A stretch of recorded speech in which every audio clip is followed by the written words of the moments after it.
मतलब एरियाज में से अपन नैरो डाउन करेंगे इस समय एनिमल हस्बेंड्री सेक्टर पर। एनिमल हस्बेंड्री सेक्टर बेसिकली हम लोगों के यहाँ एक इंटीग्रेटेड मोड में रहता है हमारे फार्मर्स के बीच में। तो ये the integration of live stock, plant, soil, human and other components. Integration कई बार सिनर्जिस्टिक हो सकता है, कई बार एंटागोनिस्टिक भी हो सकता है, कई बार नो इफेक्ट वाला इंटीग्रेशन भी हो सकता है। और इसमें मेजर जो एस्पेक्ट्स हमारे जो फार्मिंग के हैं बेसिकली इनपुट आउटपुट की recycling, synergy, efficiency, resilience, eco service, income and employment and human values. Basically हमारा फार्मर एक आईएफएस मोड में ऑपरेट करता है और ये सारे एस्पेक्ट उसके आईएफएस मोड के रहते हैं। नेक्स्ट करें।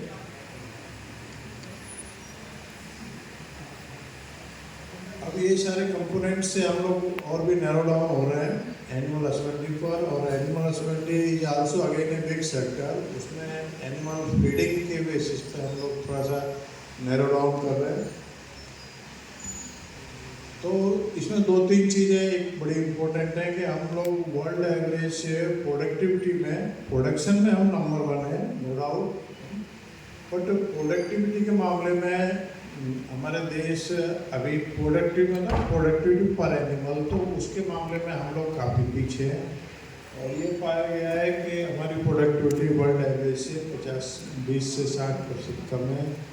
और दूसरा इसका इम्पोर्टेंट एस्पेक्ट है कि हमारे अपने ही एनिमल्स, अपने ही फार्म एनिमल्स जितना प्रोडक्शन कर सकते हैं उसका पोटेंशियल वो एक्सप्लॉइट नहीं कर पा रहे, mainly because of the nutritional factors. तो एनिमल्स का न्यूट्रिशन सिक्योरिटी करना हमारे फार्मर्स की इनकम को बढ़ाएगा, पॉवर्टी को भी एलिविएट करेगा।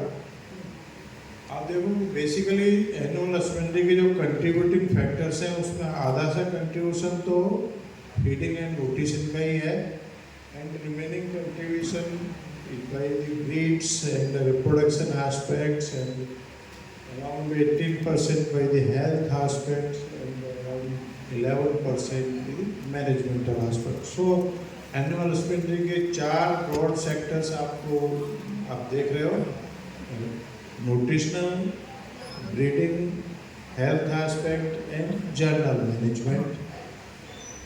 तो हमारा जो इंस्टीट्यूट यहाँ पे लोकेटेड है ये बेसिकली फीडिंग एस्पेक्ट पर काम करता है। एनिमल फीडिंग के रिलेटेड जितनी भी टेक्नोलॉजीज हैं हमारे इंस्टीट्यूट से आती है।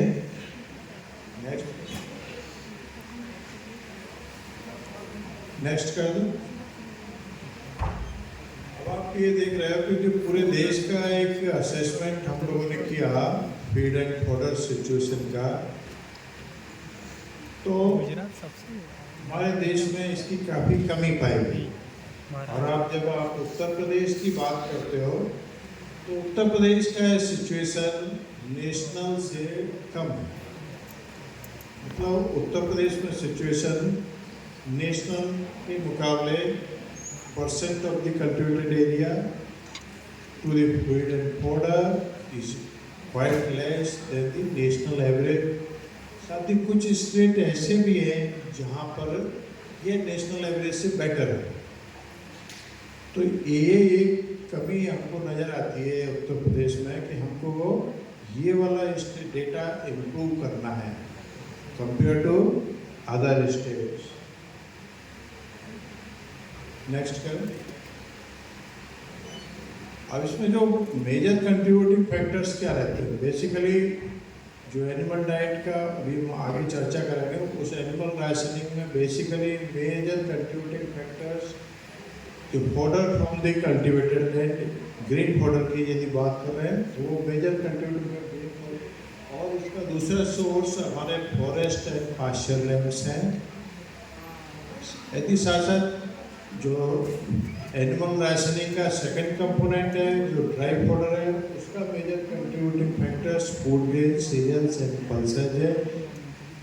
This is the relative contribution of the various proportion various source of the feed and fodder to our livestock. Next.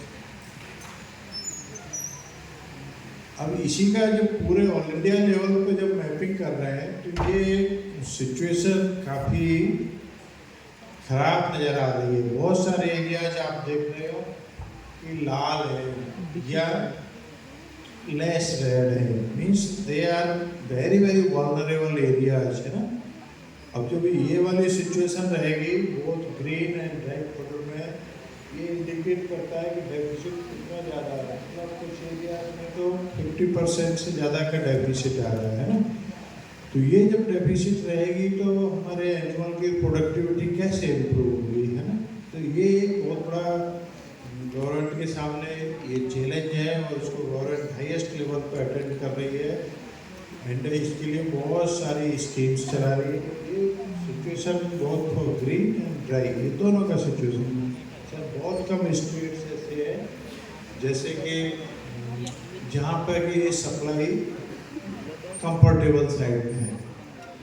Next change करें। अब जब उत्तर प्रदेश की बात करें तो एग्रीकल्चर के टर्म्स में उत्तर प्रदेश को 9 जोन्स में बांटा गया है। Bundelkhand is also important zone of this classification.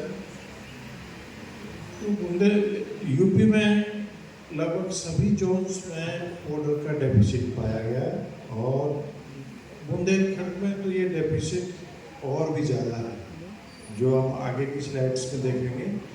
तो ये हमारे जो प्रोडक्टिविटी को, ये हमारी प्रोग्रेस को, ये हमारे पॉवर्टी एलिवेशन एफर्ट्स को रिड्यूस करने में, हटाने में एक बहुत ही लिमिटिंग फैक्टर साबित हो रहा है। इस पे हम लोगों को काफ़ी काम करने की आवश्यकता है। नेक्स्ट,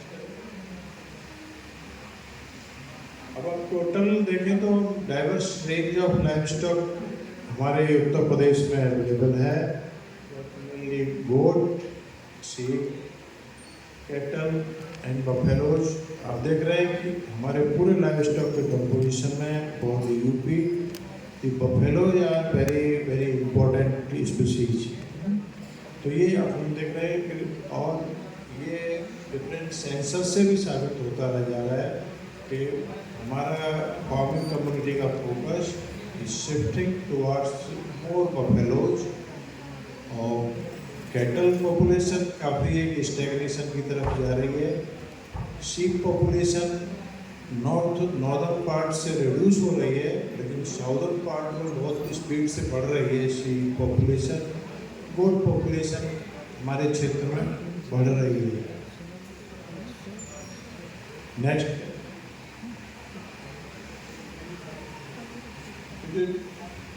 डेफिसिट था वो ऑल इंडिया लेवल का डेफिसिट करीब 11% का ग्रीन पाउडर में और 24% का डेफिसिट ड्राई पाउडर के टर्म है। बट जब ये उत्तर प्रदेश की बात कर रहे हैं तो ये डेफिसिट यहाँ नेशनल एवरेज से थोड़ा सा ज़्यादा है। उत्तर प्रदेश में यही डेफिसिट ग्रीन पाउडर के टर्म्स में 23% हो जा रहा है और ड्राई पाउडर के टर्म्स में 30% हो रहा है। गवर्नमेंट ऑफ इंडिया ये एनालिसिस को आगे रिपीट करा रही है और इस तरह का निर्णय लिया गया है कि एवरी ईयर ये सप्लाई एंड डिमांड स्टेटस पे एवरी ईयर एक पब्लिकेशन ICAR के द्वारा आएगा। तो होपफुली हम बाई जुलाई इसका आगे एक रिवाइज्ड एस्टीमेट पब्लिश किया जाएगा। नेक्स्ट, चेंज करें। अब बुंदेलखंड की आप देखें तो यहाँ NDDB ने कुछ सालों पहले सर्वे किया तो बुंदेलखंड का स्थिति तो और भी डाउन हो रही है। यहाँ पर फीड एंड फॉडर रिसोर्सेज के लिए बहुत कम एरिया डेवलप कर रहा है। आप कैलकुलेट कर सकते हो ग्रॉस एरिया के कंपेरिजन में फीड एंड फॉडर का जो एलोकेशन है वो कितना कम है। आप देख रहे हैं तो ये और बुंदेलखंड में ये एलोकेशन है। उसके बाद फिर एक समस्या एरेटिक क्लाइमेट कंडीशंस की रहती है। रेंज ग्रेजिंग, यहाँ पर फ्री ग्रेजिंग वाला जो सिस्टम है जिसको अन्न होता है वो भी एक बहुत बड़ा इशू है। तो ओवरऑल आप देखोगे पाओगे कि हमारे यहाँ की जो फीडिंग व्यवस्था है बुंदेलखंड की बेसिकली क्रॉप रेजिड्यू बेस्ड हो रही है, cereals and straw based feeding हो रही है। तो ये हमारे फार्मिंग सिस्टम की जो बुंदेलखंड में प्रिविलेंट सिस्टम है, ये एक बड़ी कमी है जो यहाँ की एनिमल हस्बेंड्री के डेवलपमेंट को रोक रही है।